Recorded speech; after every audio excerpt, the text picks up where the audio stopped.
국민 여러분, 안녕하십니까? 단군방송국 공영방송 공식토론회 진행을 맡은 김하연입니다. 오늘 토론은 기술혁신 시대, 우리 사회가 맞이한 가장 중대한 화두를 다룹니다. 주제는 바로 AI 자동화 시대, 일자리를 잃어가는 사회에서 우리가 해야 할 일은 무엇인가? 출연자 3분 소개합니다. 국가비전당 강태성 후보, 밝은미래당 조정규 후보, 다세당 한리아 후보입니다. 3분 모두 자리해 주셔서 감사합니다. 그럼 본격적인 토론으로 들어가겠습니다. 첫 번째 질문입니다. AI 기술 도입으로 인해 전국적으로 노동시장의 구조 변화가 가속화되고 있습니다. 특히 강천구는 전통 제조업과 소매 유통이 중심인 지역으로 3년 이내 3,000명 이상의 일자리 소멸이 예측되고 있습니다. 정부나 지자체 차원의 대응책이 절실하다는 목소리가 높습니다. 이 사안에 대해 강태성 후보님, 먼저 말씀해 주시죠. 네, 간단히 말씀드리겠습니다. 기술은 멈추지 않습니다. 오히려 지금보다 더 빠르게 도입돼야 합니다. 이 나라는 이미 AI 자동화 도입률에서 선진국 대비 뒤처졌습니다. 저는 이것을 사람의 문제가 아니라 의지의 문제로 봅니다. AI가 일자리를 빼앗는다는 말, 익숙합니다. 하지만 저는 반대로 묻고 싶습니다. 변화가 예고된 시대에 왜 준비하지 않았습니까? 법은 잠자는 자를 보호하지 않습니다. 기술도 마찬가지입니다. 게으름과 무대응을 구조적 피해로 포장하는 건 정치가 감정에 끌려다니는 겁니다. 복지란 최소한의 책임을 다한 이들에게 제공되어야 합니다. AI 도입에 뒤처진 사람에게 정부가 모든 걸 책임질 수는 없습니다. 이제는 국가도 효율을 선택해야 할 때입니다. 감사합니다. 같은 질문, 조정규 후보님 의견 듣겠습니다. 저는 사실 지금 말씀하신 그 AI 관련 내용이요. 그게 단순히 기술이 빠르다 그런 식으로만 보면 안 되고요. 이게 우리가 사람이니까 사람 입장에서 먼저 봐야죠. 그 일자리라는 게 단지 돈 버는 게 아니라 삶의 존엄성이라고 해야 하나요? 그러니까 저는 그런 차원에서 정부가 그냥 지원금을 막 푸는 게 아니라 교육도 해야 하고 그게 인성? 아니 그러니까 정신적으로도 준비가 돼야 한다고 봅니다. 그리고 기업도 무책임하면 안 되고 그러니까 좀 더 따뜻한 사회 그런 방향이 중요하다고 생각합니다. 조 후보님 말씀 감사합니다. 요지는 사람 중심의 접근이 필요하다는 말씀이셨던 것으로 정리하겠습니다. 이제 한리아 후보님 의견 듣겠습니다. 효율성도 중요하고 경쟁력도 중요합니다. 그러나 지금의 AI 도입 속도는 개인의 의지나 근성만으로 대응하기에는 너무 빠릅니다. AI는 단 하나의 반복 패턴만 있어도 인간을 대체할 가능성이 매우 높습니다. 노동통계국과 완검대학교의 자동화 연구에 따르면 702개 직업 중 약 47%가 AI에 의해 70% 이상 대체될 위험이 있는 고위험 직종으로 분류되었습니다. 특히 텔레마케터의 99%, 데이터 입력원의 98%, 은행 텔러의 98%, 회계보조의 94%, 호텔 프론트 직원의 91%, 패스트푸드 조리보조의 92%, 창고 분류원의 89%, 트럭 및 버스 운전기사의 79%, 법률 서기의 94%는 단순 반복과 패턴 기반 분석에 의존하는 직무이기 때문에 자동화 기술의 도입과 함께 대체된다고 합니다. 단군공화국의 이 업종에 종사하는 인구가 얼마나 되고 이들 중 얼마가 실직자가 될지 감이 오지 않습니까? 그리고 AI 시대에도 생겨날 직종이 있다고 주장하시는 분들이 많지만 자세한 내용은 함구하고 계십니다. 제가 알려드리겠습니다. 세계경제포럼의 2023년 퓨처 오브 잡스 보고서에 따르면 2027년까지 전 세계에서 약 8,300만 개의 일자리가 사라지는 반면 6,900만 개의 새로운 일자리가 창출되어 결국 순손실 1,400만 개가 발생할 것으로 예측됩니다.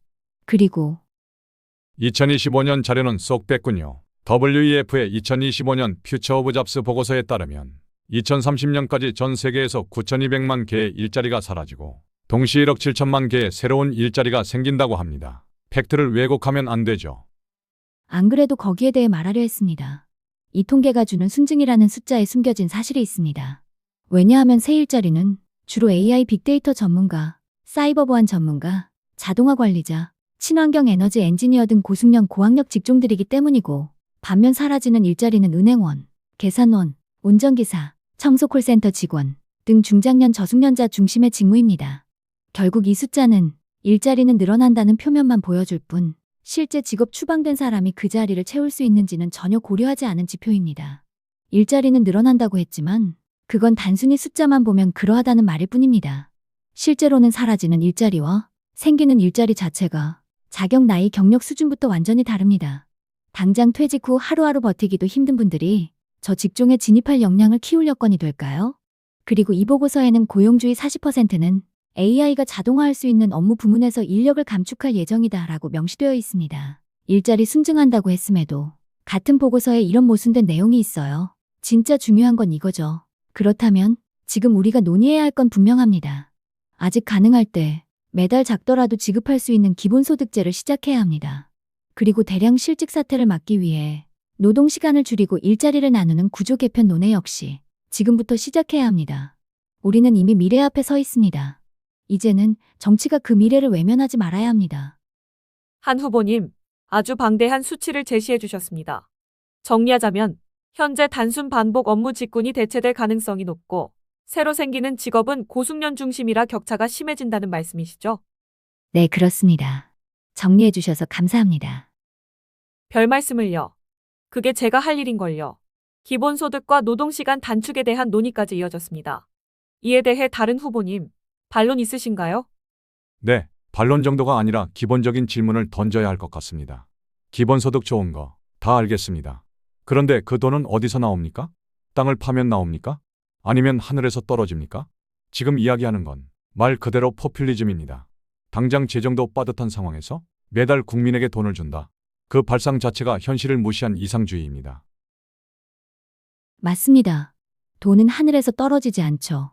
하지만 지금 이 순간에도 AI 도입으로 막대한 이득을 얻는 기업들이 있습니다. 그런 구조에서 기업의 제품을 구매해줄 소비자들의 다수가 무직자라면 누가 그들의 제품을 삽니까? 기본소득이라도 있어야 사겠죠. 이건 포퓰리즘이 아니라 기업도 살아갈 방안을 만드는 겁니다. 기술로 이득을 본 이들이 사회 전체 지속성을 위해 수익을 환원하는 것, 그건 벌이 아니라 상식입니다. 웃기지 마십시오. 기업이 창의성으로 비용을 줄인 겁니다. 그런데 수익을 내놔라?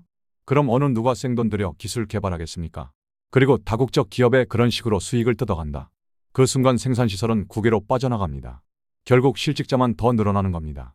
정부가 할 일은 발목 잡기가 아니라 성장 환경을 만드는 겁니다. 제발 생각이라는 걸 좀 하고 말하시죠. 잠시만요, 두 후보님. 시청자들이 따라가기 어렵습니다. 지금 논점은 두 가지입니다. 첫째, 기본소득의 재원을 어떻게 마련할 것인가.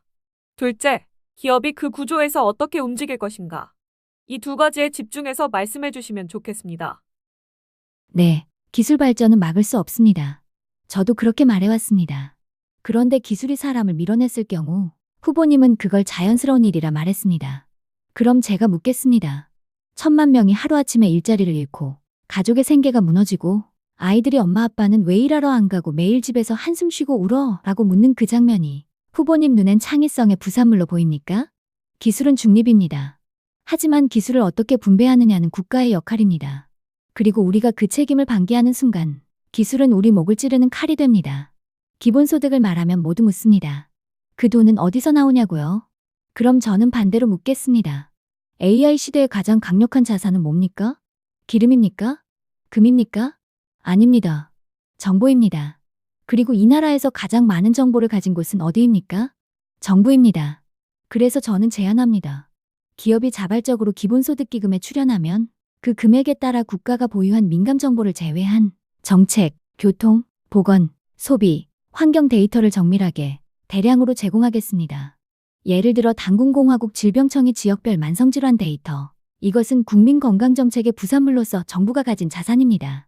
이건 기업에게 아주 관심을 가질 정보입니다. 이 데이터로 할 수 있는 게 많거든요. AI는 데이터를 먹고 자랍니다. 기업은 데이터로 성장합니다. 국민은 기본소득으로 삶을 지탱합니다. 이건 세금이 아닙니다. 정보 자산에 대한 공정한 거래입니다. 게다가 세금처럼 강제도 아니고 정보를 얻기 위해선 기업이 스스로 출연해야 하기에 탈세도 역차별도 없습니다. 그리고 가장 중요한 점은 이 제안이야말로 기업의 성장을 막지 않고 국민의 생계를 지탱하며 정부 재정을 고갈시키지 않는 세 주체 모두가 이익을 얻는 구조라는 것입니다. 이제 묻겠습니다. 그 어떤 복지 정책이 기업도 떠나지 않고 국민도 무너지지 않으며 정부도 적자를 내지 않는 구조를 동시에 실현할 수 있습니까? 이것이 바로 제가 AI와 함께 설계한 AI 시대의 사회계약입니다. 정리해 보겠습니다. 한 후보님 말씀은 세금 대신 정부가 가진 데이터를 기업에 제공하고 기업은 자발적으로 기금에 출연해 기본소득을 충당한다는 구상입니다. 세금이 아니라 정보 거래라는 점에서 상당히 독특한 제안으로 들립니다. 이상 한리아 후보님의 답변이었습니다. 강태성 후보님, 혹시 이에 대해 추가로 하실 말씀 있으십니까? 예, 지금 이 자리에서 다 설명하긴 그렇고요. 사실 제가 준비한 AI 전략은 좀 더 깊이가 있습니다. 지금처럼 감정에 호소해서는 안 되고 국가 전략이라는 건 아무튼 그건 다음 토론에서 더 구체적으로 말씀드리겠습니다. 알겠습니다. 다음 토론에서 듣게 될 강 후보님의 구체적 방안도 기대하겠습니다. 많은 시청 바랍니다.